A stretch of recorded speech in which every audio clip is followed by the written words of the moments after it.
Time now for Jeff's car culture. And today, Jeff talks about VertiPak Chevy shipping. What is a VertiPak? And you got to be careful when you say it. VertiPak Chevy shipping. Okay. Say it carefully. You just said it all for everybody. There you go. Well, the Chevy Vega was a subcompact car sold by Chevrolet during the 70s. I own two of them. 70s and 77 model years. The goal was to take a new Japanese, European small fuel efficient car with an American-made body, innovative features, and all kinds of good stuff, but it had to be competitively priced. Major cost efficiencies of the Vega gained through a quick vehicle development process. It had aluminum engine. It had advanced automation in the assembly plant. Getting the Vega to the dealers needed to find a cheaper way to ship the cars. So what they did was, typical car in the 70s rail car that is, could fit about 15 vehicles. Due to its compact size, it was possible to fit 18 of the Vegas in that same configuration. It was a small gain, but not good enough, because one of the things was that to ship a Vega from Lordstown, Ohio assembly plant to the furthest point on the West Coast was about $4,800.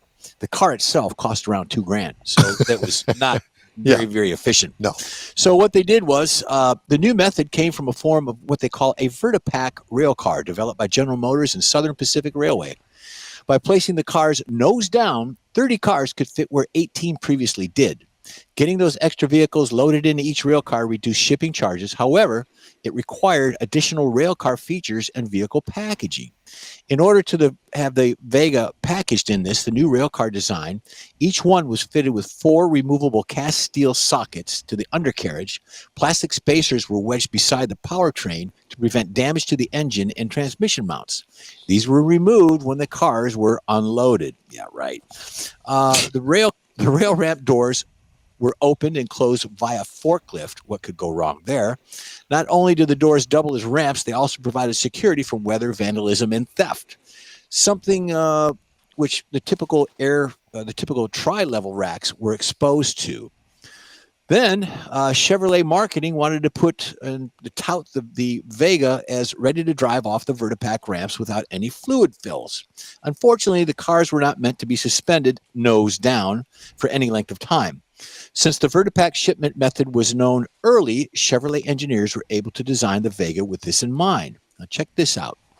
Engineers performed vibration and low-speed crash testing to ensure Vegas did not sustain physical damage in the rail cars. They also included following the to prevent fluid spills and internal engine damage while the vehicle was vertical. An engine oil baffle prevented the oil from entering the number 1 cylinder. Battery filler caps were located on the edge of the battery prevent acid spilling. The carburetor float bowl had a tube that drained into the vapor canister during shipping. Windshield washer bottles stood at a 45-degree angle. Nothing could go wrong with any of this.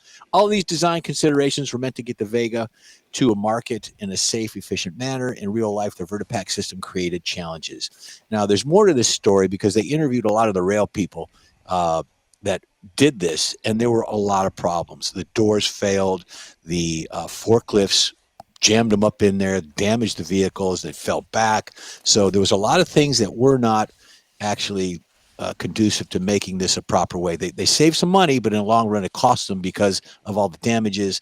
They had to get the rail cars right, and then, of course, the broken vehicles. So it was an event. It was an expense that they did, and for the 7 years at the Vega, I don't know if it was cost effective or not. Well, it wasn't that long ago that they shipped cars in open rail cars. Yeah. Do you remember that? Yeah.